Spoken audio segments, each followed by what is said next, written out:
Frontera entre Venezuela y Colombia. Nacho, te escuchamos nuevamente, contanos. ¿Qué tal, Vivi? Bueno, seguimos trabajando aquí en Cúcuta, metros nada más, pocos metros, cientos de metros de lo que es ya el estado, ya el primero Táchira, sí, ya tierras venezolanas. La tormenta ha parado, la humedad sube, mucho calor aquí en la frontera colombiana-venezolana. Con información, sí, con algunos detalles que nos han contado algunos venezolanos que entran caminando aquí a Colombia.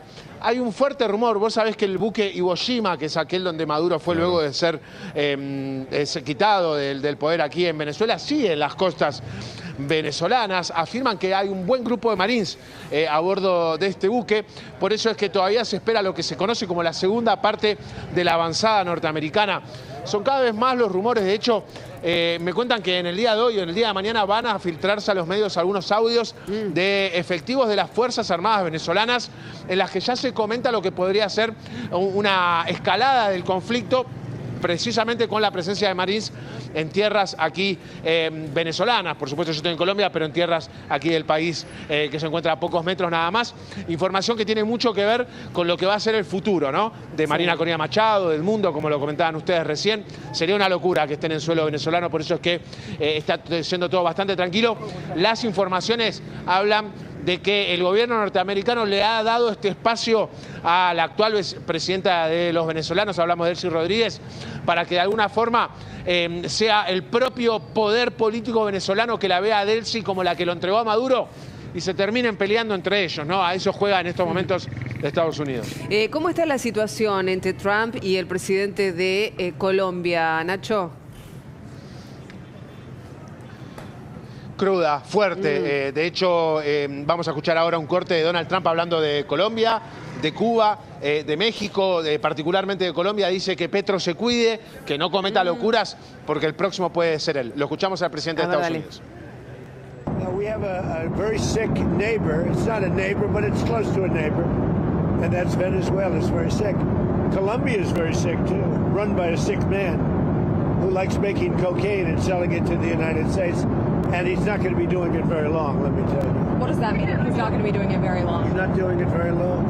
He has cocaine mills and cocaine factories. He's not going to be doing it very long. So there will be an operation by the U.S. and it sounds good to me. Yeah. You know why? Because they kill a lot of people, yeah. Secretary Rubio mentioned Cuba yesterday in his remarks. Does the U.S. have a plan to do something? Well, Cuba always survived because of Venezuela. Now they won't have that money coming in. They won't have the income coming in. Sound like and by the way, you have to do something with Mexico. Mexico has to get their act together because they're pouring through Mexico, and we're going to have to do something. We love Mexico to do it. They're capable of doing it, but unfortunately, the cartels are very strong in Mexico. Are you considering U.S. action in Cuba? We're not. I think it's just going to fall. I don't think we need any action. It looks like it's going down. Ahí lo escuchábamos a Trump, Nacho. Andy Trump trata a Petro, al presidente de... Lengua, sí, ¿no? no. Sin ningún, en la mira, sin ningún eufemismo, muy directo, completamente directo. Sí, señor. Digo, pero hablando de un presidente colombiano de enfermo, lo tilda de enfermo y de que hace droga y la vende a los Estados Unidos. No, es que me pareció que es el próximo. Fue demasiado eufemista la manera en la que Nacho dijo, no, le dijo que se cuide, no lo dijo que se cuide el trasero, watch his ass. Fue aún más directo todavía, más crudo lo que dijo el presidente Donald Trump en cadena, ¿sí? Para todo el mundo viendo esto. ¿Y por qué tanto? ¿Vos sabés, Andy? Sí, te escucho. Ya que mencionás esto, vos sabés que entran muchos venezolanos o colombianos que vuelven aquí a Cúcuta o se meten en Villa del Rosario. Son muchos los que dicen afuera Petro, ¿eh? ¿Ah, sí? Claro. Muchos colombianos que nos cruzamos y nos dicen afuera Petro, ahora le toca a Petro. El clima no está tan tranquilo en Colombia. Por supuesto, Colombia tiene raíces democráticas bastante más fuertes de las que tiene y tuvo Venezuela los últimos 30 años. No hay denuncias de corrupción electoral, al menos que yo las conozca en Colombia. Pero el colombiano no está muy contento con el andar del gobierno colombiano, pese a algunas reformas que ha ocasionado. Por ejemplo, Villa del Rosario, por ejemplo, Cúcuta ha crecido mucho en los últimos años. Pero por algo Donald Trump también hace sonar la campana, ¿no? Evidentemente hay un pueblo también aquí que tiene sus discrepancias con el presidente. Ahora, Trump hizo unas declaraciones muy breves con esa colega en el avión, pero apuntó a Petro, o sea, a Colombia, a Groenlandia, habló de Rusia, habló de todo. ¿Entiendes el tablero? ¿Cómo lo tiene controlado? Sí, geopolítico, como describía Mariana o Malena, no me acuerdo, pero digo, tenemos que tener una visión mucho más amplia. Sí. Lo decías recién vos, Mariana, apunta a todos. Apunta a todos e incluso dijo, México tiene que ocuparse, espero que lo puedan hacer de ellos mismos, pero tienen carteles muy poderosos, Sí. o sea, no descarta ningún tipo de intervención en los países. Va por más. Y lo que llama la atención también es la claridad con la que el mismo Donald Trump dice, no creo ni siquiera que necesitemos hacer algo por Cuba porque ya se está cayendo. Y esto precisamente porque entienden que Venezuela por mucho tiempo, es decir, desde Chávez, Castro y esta unión de hermandad, donde los cubanos estaban en Venezuela y viceversa. De hecho, el chef de Nicolás Maduro,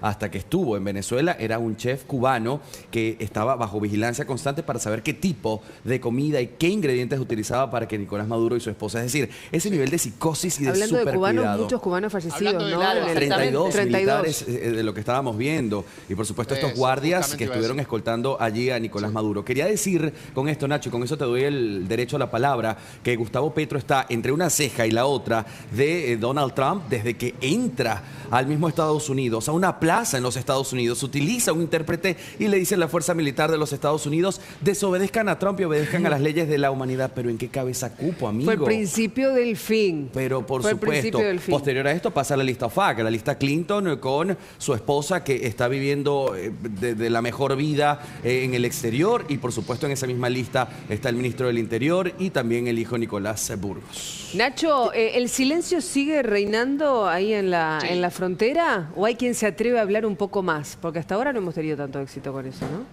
Mirá, en el momento de la tormenta, una tormenta muy fuerte aquí Sí. por casi 2 horas, con problemas de señal, bueno, con muchos inconvenientes, incluso para resguardarse.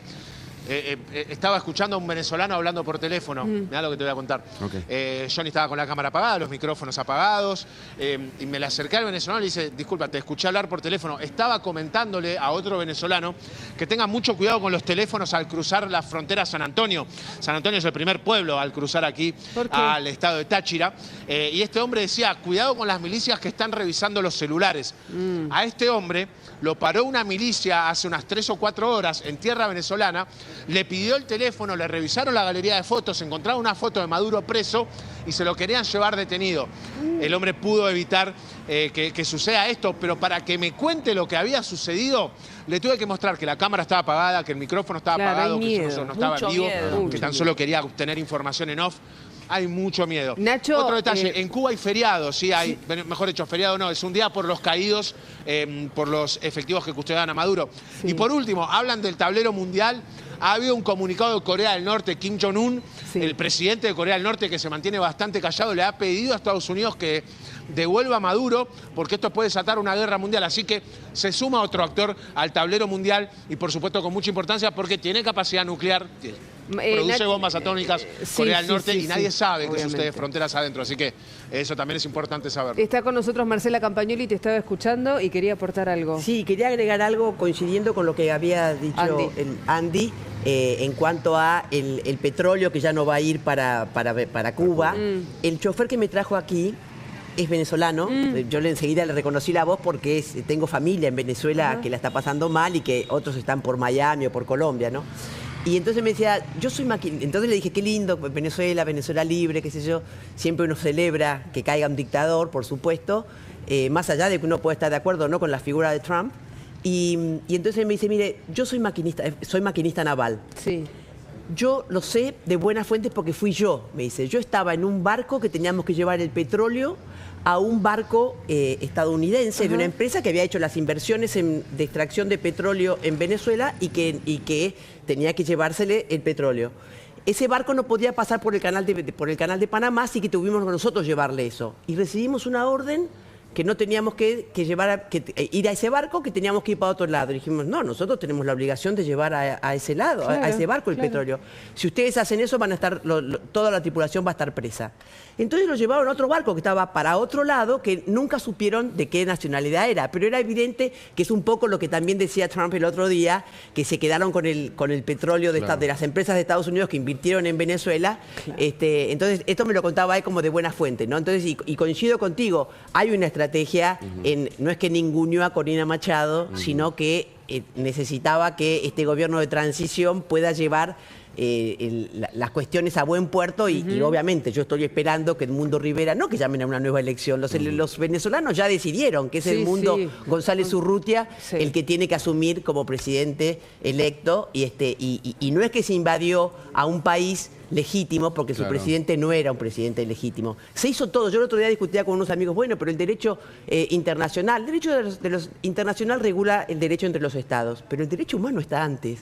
Y acá se hizo todo. Se llamó a elecciones con Guaidó, se llamó a elecciones con Corina Machado, la corrieron. O sea, ¿cuál era el límite? Fraguaron las elecciones de Edmundo García, bloquearon embajadas, mataron a los que se manifestaban, cientos de miles de presos políticos. La misión internacional de la ONU declaró que son crímenes de lesa humanidad lo que había en Venezuela. ¿Qué más estaban esperando? 18.000 presos políticos, Andy, aproximadamente. Actualmente estamos hablando de, según Foro Penal, porque acuérdate que estos también son datos que son verificados por organizaciones que de manera remota, muy hasta arriba, pues pueden dar las cifras y hablan en este momento de 800, más de 800, casi 900 presos políticos en este momento, sin causa, sin derecho, ni un abogado impuesto por el mismo Estado en Venezuela. De estos mismos están 2 argentinos, ya lo mencionábamos. Claro, pero además hay un tema con los medios de comunicación, más de 400 medios de comunicación con censura cerrados, también el desabastecimiento. Vos hablás con distintos venezolanos, Andy, vos lo vas a saber mejor que todos nosotros.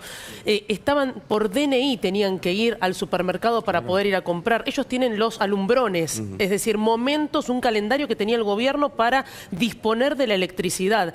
El momento, el cómo se vivió durante estos 25 años en Venezuela ha sido una desidia absoluta, no solamente en términos de derechos humanos, sino de la garantía de libertad de expresión, y si hablabas en contra del régimen, lo que te podía pasar. No, y sigue pasando. Por eso yo destacaba esto al comienzo, que escuchaba declaraciones de una compañera desde allá, una venezolana hablando, y decía, bueno, trato de contarles lo que se vive, Nacho, pero lo hacía con miedo. Tengo que ser muy cuidadosa con los términos y con las palabras. Fue el líder, pero el régimen sigue. El régimen sigue, tal cual. Bueno, y compartíamos también declaraciones del líder de las Fuerzas Armadas venezolanas pidiendo por la pronta entrega, digamos, de Nicolás Maduro, que vuelva Nicolás Maduro a su país. Esto no es gratuito. En este momento, si me permiten... Padrino López, Diosdado Cabello, los dos han...